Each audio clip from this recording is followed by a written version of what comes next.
So people ask the question, what about their own negativity, their own negative feelings, thoughts, emotions, and beliefs, and how their inner experiences of negativity may affect what it is that they share in the divine matrix. And what the ancient traditions say about this experience is nothing new.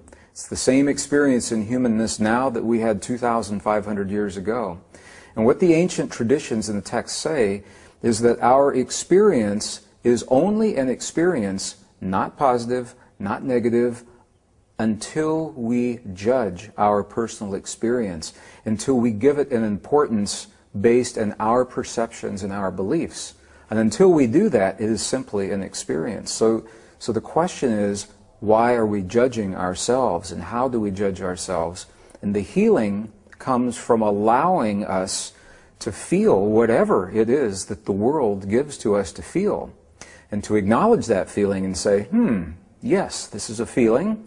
Sometimes it's a good feeling, sometimes it's a bad feeling, but to allow the feeling to unfold without judging what the feeling means or being afraid of how it may affect something else in the world. The feelings that we call negative are simply indicators, indications that something has crossed our path that now is inviting us to examine this experience. Why do I feel this way? What is it saying to me? And they become a problem only when we ignore them, when they go unresolved, unreconciled feeling is the term that we use. When the feelings are unresolved and we bury or mask our hurt or our frustration or our anger or our jealousy or our rage, and we do that month after month, year after year, and that feeling is buried inside of us looking for an expression, that's where we begin to have the problems.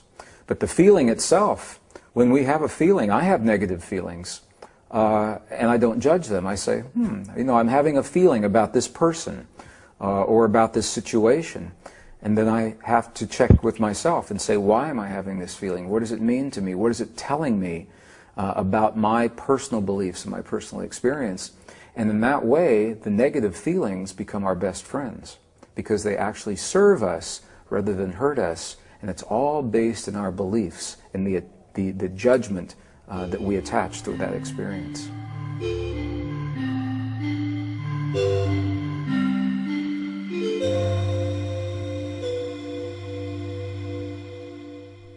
The ancient Essenes tell us in their texts 2,500 years ago, very precise language, that every human lives in this earth in three worlds at the same time.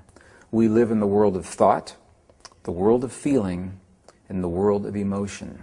And their texts actually say to us, when these three become one, when the thought and the feeling and the emotion are merged, are married together into a single potent force, then when you say to the mountain, move, the mountain will move. Now, I used to believe that this was a metaphor, and now I have seen in the monasteries of Tibet, and I've seen with the holy and the sacred people in Bolivia and Peru, in the native traditions of the desert Southwest, in the medicineless hospitals in Beijing, China. This is not a metaphor. It is a literal fact. When thought, feeling, and emotion become one, we literally can change the stuff our world is made of. We can rearrange the atoms of matter through the belief waves that emanate from our heart. So the question is, when we are experiencing judgment and ego, what is that saying to us really? Well, the first thing it's telling us is that we are not in our heart, because the heart has no judgment and the heart has no ego. When we are experiencing those qualities, it is coming from our mind. It's coming from our inner child. It's coming from our fear, from our families, our perceptions, our conditioning. But it's not coming from our heart. And this is so interesting to me, because I'm using the English language now. And in the English language, the language is not designed for this conversation. Other languages are. Sanskrit, for example, ancient Sanskrit. In Sanskrit, there is one word that means the energy body of the human, for example. It is prana. In English, there is no single word for prana, so we have to take other words, put them together. energy body or electrical magnetic field or something like that. And the same is true when we speak about the language of the heart. There is no word in the English language that describes the language of the heart. Part of my heritage is Southeastern Cherokee, Native American Cherokee. And in that tradition, there is a word that means the single eye of the heart that doesn't see right and wrong and good and bad. It simply sees what has happened with no judgment. And that word is Shante Ishta, the single eye of the heart. And so the goal of many ancient traditions, early Christian, early Jewish, early Buddhist, Native American, and now the scientific principles today, is to find a way to view the experiences of life, what happens in the world around us, our relationships, our finances, our health, through the single eye of the heart, the eye that says, yes, this is what has happened, without saying what has happened is good or bad or right or wrong. And when we find ourselves having those experiences, we are in our mind. And it is the marriage of the mind and the heart that give us the power to create. And the way they say to transcend, to get through the judgment that we find ourselves in, it sounds strange at first. But what they invite us to do is this. When something hurts us in life, when something crosses our path that causes us pain, our first reaction is to move away from it, to say, I don't want that. And that is when the judgment comes in. But if we can embrace the experiences when someone or an experience hurts us in life, not that we like the experience or we want to have it again, but the ancients say that we should bless the experience. And this sounds very strange, to bless the things that hurt you. But here's what happens. When we begin to bless the things that cause us the pain, the blessing is simply the acknowledgement. When you say, I bless the person who has just been dishonest with me. I bless the person who has violated my trust, betrayed my confidence. And you say that again and again, and you say it out loud. What begins to happen is the verbal expression brings the physical energy up from the heart into the body. And soon your body becomes warm and you have tears in your eyes and you say, I bless this person, I bless this person. And it is the blessing that relieves the charge of the judgment for just a moment. And that's all we need. Because for just a moment, when the charge is relieved, we can replace the hurt with something else. And the ancients say that that something else is what we call beauty. Beauty is a powerful force in our world, and it already exists everywhere. The ancient Essenes and the Native Americans alike. They say that beauty is already everywhere in everything. Our job is to find that beauty, to seek it out. Now, Mother Teresa was a master at this. She would walk down the streets of Calcutta, India, and she would see dead bodies on the street and decay in the gutters. And in the dung in the gutter of the streets in Calcutta, she would find a flower growing, and in that flower she would find beauty in the streets. And that experience allowed her the strength to find even more beauty in life. So rather than judging the experiences, when they come to us, if we can look at each experience as a blessing, and when we find ourselves hurt, say, again, yes, I feel hurt, so acknowledge it first. Secondly, what is this hurt saying to me?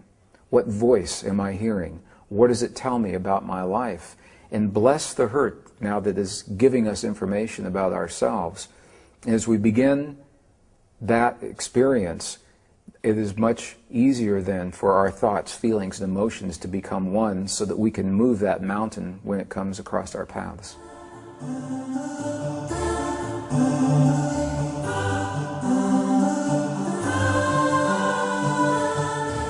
So the question then that the scientist asks is, if we know the experiences work, if we know that when one person or a group of people come together and they share a common experience in their heart for a period of time, such as the International Peace Project in the Middle East, where people came together to feel the feelings of peace during the Lebanese-Israeli War in the early 1980s. During the time they created those feelings, statistically, terrorist activities dropped to zero. Crimes against people declined. Emergency hospital room visits declined. Traffic accidents declined. And so the scientists ask, if this prayer is so powerful, then why didn't it last? And this is the crux, the secret of the ancient traditions that has been missed by so many people today. Because this experience in our heart was viewed by the scientist as something you do for a moment in time. So you go about your daily life, and at a certain time, you stop your daily life and you do this heart experience, this prayer. And when the prayer is over, you stop the prayer and go back to your life. And the crux of our most cherished, sacred, and ancient traditions is very clear that this experience of the heart is not something that we do. It is something that we become. It is something that we live in our lives.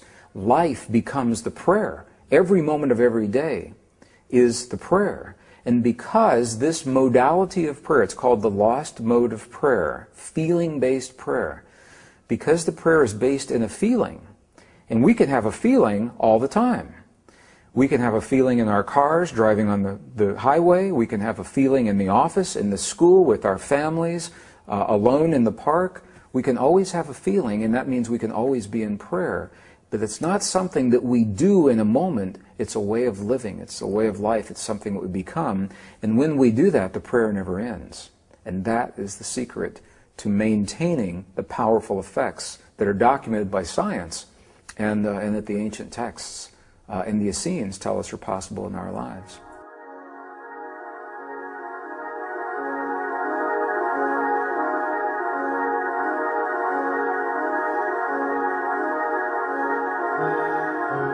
Absolutely. The whole idea, and the abbot in Tibet was so very clear when he said this, the new abbot. And I asked him the question through the translator. I said, what is the force that holds the universe together? We had already had the conversation that there is something out there. So I was asking for specifics from his Buddhist, Tibetan Buddhist perspective.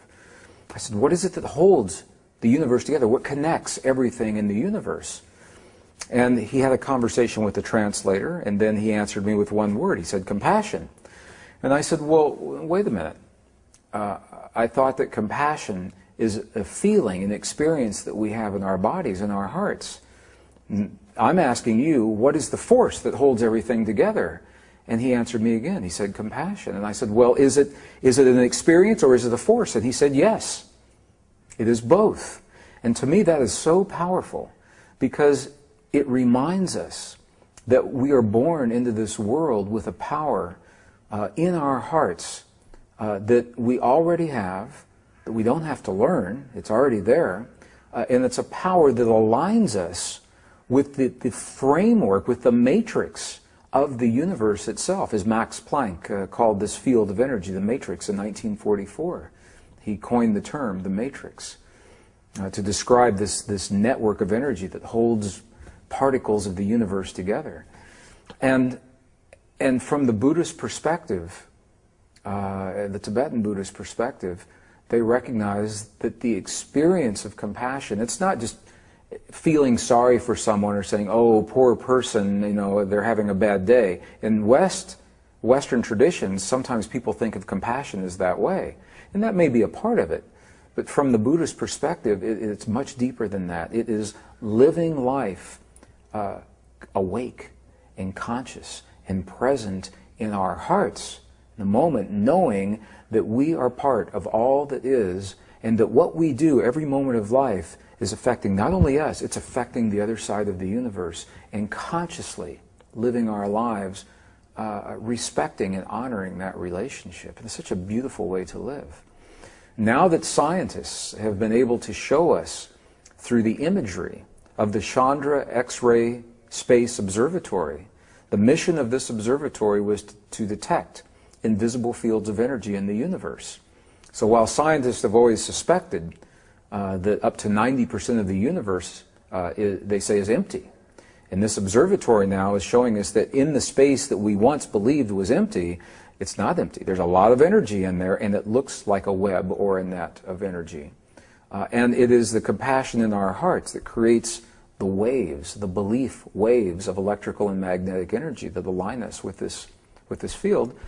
This is our technical, Western, male-dominated, schematically oriented, scientific way of describing, and it sounds very complex. The Buddhist monk, the abbot, he says compassion, and he says the same thing. And they have always known this. And this is where it's so fascinating to me, because science is a language. And it is only one language that describes our world and our relationship to the world. There are other languages. And science is a relatively new language. It's only about 400 years old. Other languages are 7,000 years old in the case of the Vedas. So science is good, however, it's incomplete. And we know that science does not have all of the complete answers. So when we go into the other traditions to see how they describe our relationship to the universe, in some ways they're much more complete. So Western science now, modern science, is only arriving in the last years of the 20th century and early 21st century. They have just arrived at the understanding that the field is out there, and they're saying, what do we do with this field? On the one hand, and on the other hand, this is the place where the ancient traditions have always begun. Science has spent 400 years debating and trying to prove whether or not everything is connected, while these ancient traditions began with the understanding that of course everything is connected. They didn't spend 400 years proving the connection. Their 400 years was used exploring how we may use that connection to become better people and create a better world. And for me, as a scientist, this is the value of looking into our most ancient and cherished traditions, honoring our past. Don't throw it out the window, honor it, and marry that wisdom with the best science of today. And together they create a greater wisdom than either would give us individually. And I think that we need that wisdom now at this time in history to solve the problems that we see in our lives. Science tells us how things work. The ancient traditions tell us how to apply that understanding in our life.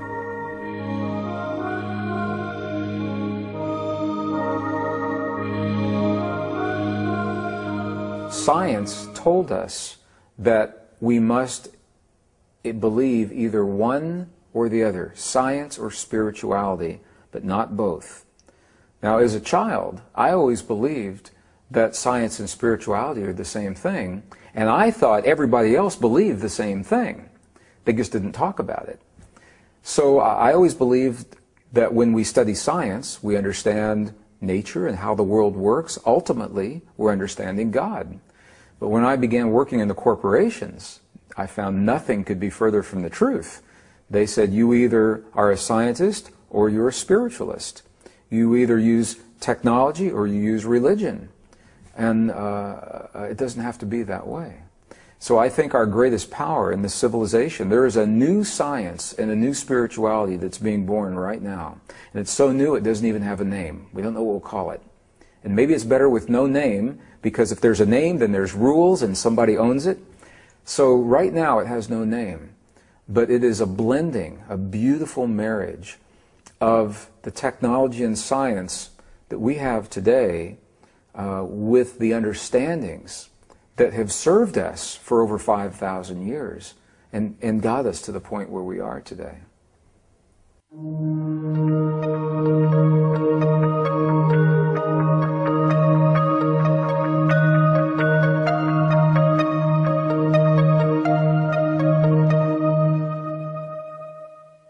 If I had the opportunity, if I came to this world from another world, and I could ask one question of myself in this lifetime, based on what I knew here that I couldn't find in that other world, I would ask the question, what is the one thing that we have in this world that would wake us up and remind us that we're a family, and that we are more than the differences that have separated us in the past, and that we're too precious to kill ourselves in war? What is the one thing that could be awakened in this lifetime and shared with every human on the face of the earth that would remind them of that truth? Because I believe it is a truth. That's what I would ask.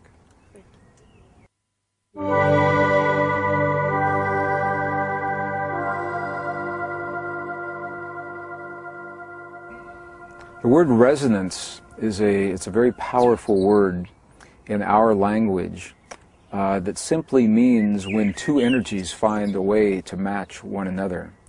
So for example, I'm a guitarist, so I'll use a guitar as an example. If I have two guitars in the same room, and I have one guitar leaning against one wall and another guitar against another wall, and I take one string and pluck the string here, this string on the other guitar will begin to vibrate as if it were the one that were touched.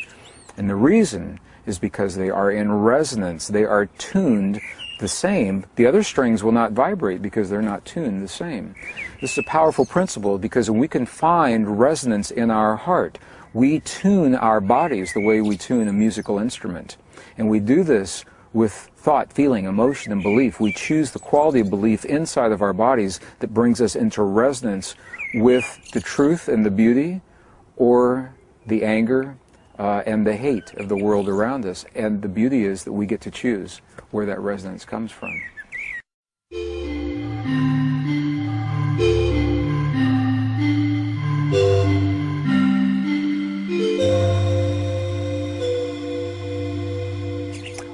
The principle of resonance is perhaps one of the most powerful principles in nature because it allows tremendous change to happen very quickly with a very few people in the kinds of things that we're talking about now. And the reason is because if those few people learn the language of resonance with the divine matrix, with the field, if they choose peace and healing in their bodies, and they find that they can convey that in the divine matrix, the focused power of knowing the language is stronger than the chaotic power of not understanding the language. So many people in chaos is what we see in our cities right now. A very few people focused that understand the language may transcend. I'm not going to say that they overpower or that they win. I'll say that they transcend. They're no longer locked into the negativity from those other people. And it's because of the principle of resonance.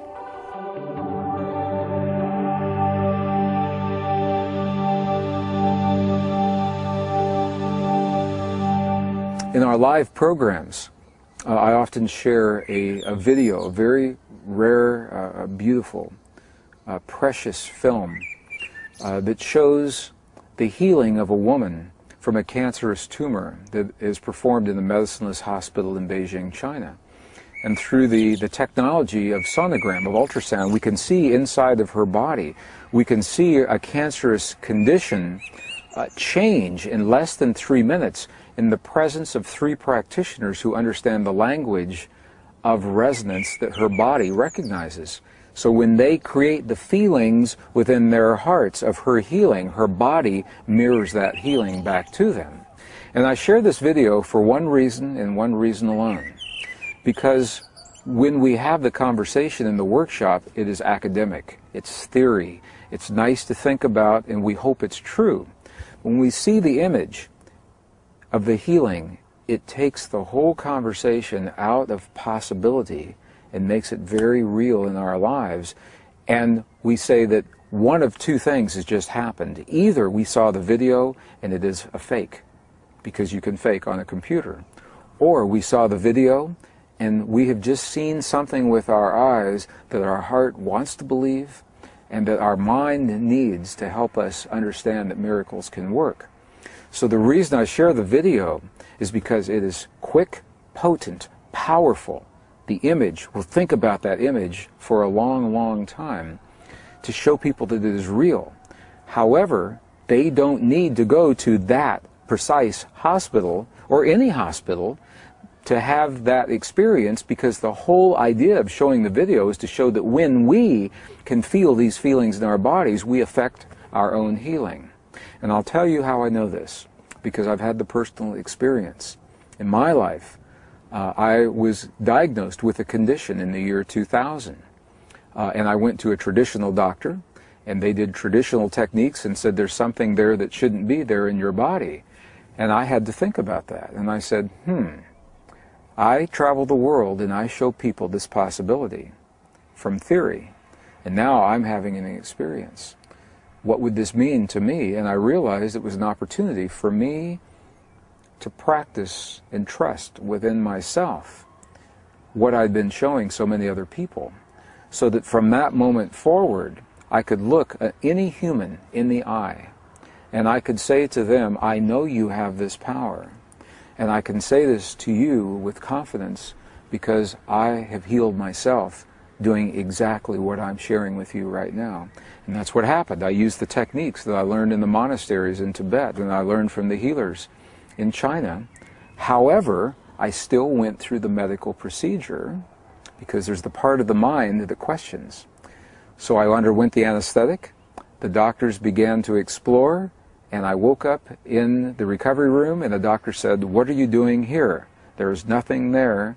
There was never anything there. There was no scar tissue. There was no evidence." He said, "Why are you here?"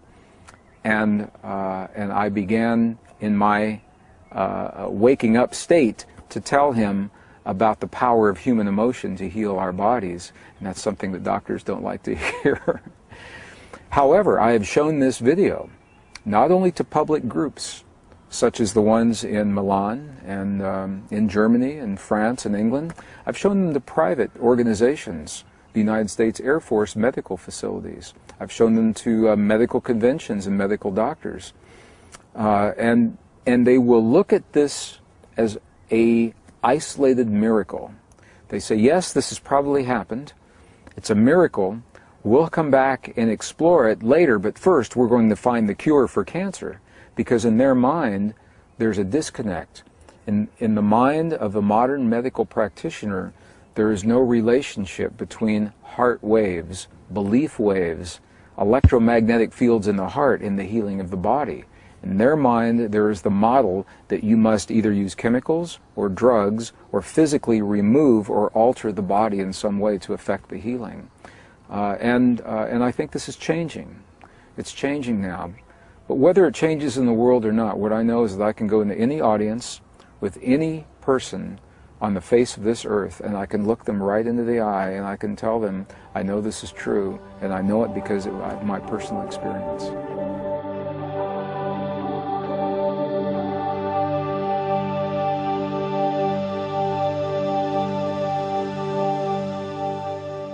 When we say the practice for many people in the West, again, it sounds like something that we do sometimes.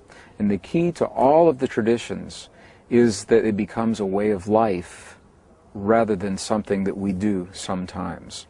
Our conditioning in the West is that our spiritual practice is something that we do at the end of the day when the children are fed and the bills are paid and the dishes are done and the clothes are clean and the lunches are prepared for the next day, and then we go into a room and close the door and turn on the music and light the incense and burn a candle, and by then it's 2 o'clock in the morning and we're too tired to do anything, and we take a deep breath and say a mantra and go to bed. The point is, and that's an exaggeration, but for many people the point is that their spiritual practice is compressed into a few moments after everything else is finished in our culture. Ours being the West.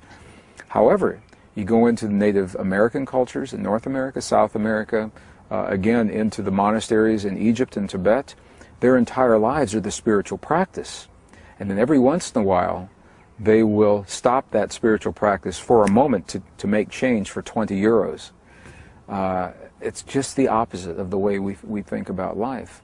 So again, it's about becoming the practice and allowing it to be a way of life rather than viewing it as something that we do in a moment in time. And this is, we do the programs all over the world, and people come after the program 1 day, 2 days, 3 days, and they say, great program, where is the next program? What should I study next? And I have to say to them, there is no more. Go home and experience and live what it is that you've learned here. But for some people, the diversion, it's easier to go from workshop to workshop and study to study and teacher to teacher rather than embrace and live what they've learned already in their lives.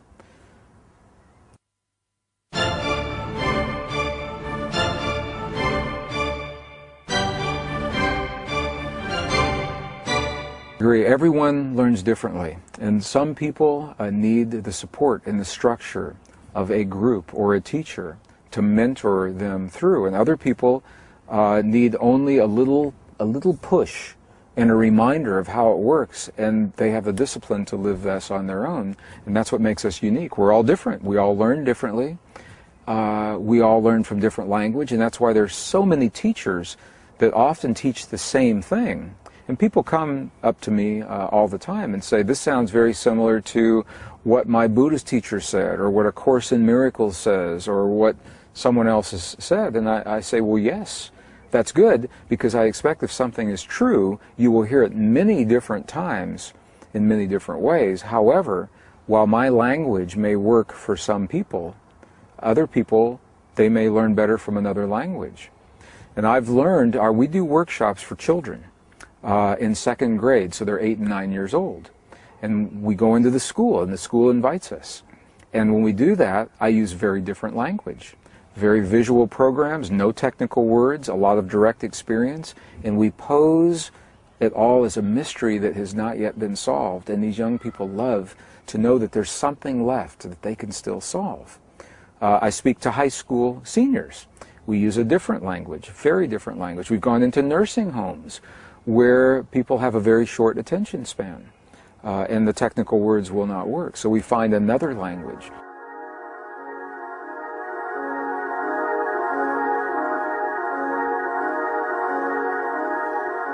So people ask the question frequently, within the divine matrix, is there a master plan? Do I believe that there is a master plan?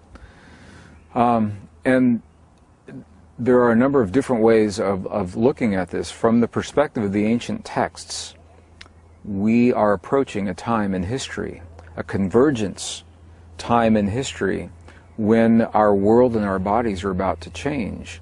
And all of the rules that have worked up until this moment in time will change. We will still be here and there will still be a world, but the rules will become different. So from that perspective, the owner's manual, if you will, of how we work in this world that has been here for 5,000 years, that divine plan may be coming to an end. We begin another plan. But within this divine matrix, what we know is this: we're living in a field of many possibilities and energy that will allow us to create whatever it is that we can imagine in our minds and feel in our hearts. And from that perspective, we are limited only by our imagination and our courage to feel the feeling in our hearts as if our dreams have already come to pass, if they've already come true. That, I believe, is what our experience here is all about. What happens if you take a beautiful human with a mind and a heart and you place them into a world where they may create anything that they choose? Will they create lightness or dark? Will they choose peace or will they choose war? I believe we have complete freedom to create. However, I believe we are limited in the sense that we will not be allowed to destroy this planet, because I believe we are also part of a greater existence, and what happens here affects life beyond here. And from that perspective, there is a greater plan that allows us to develop and mature, but will not allow us to destroy this world or ourselves. I believe that plan exists.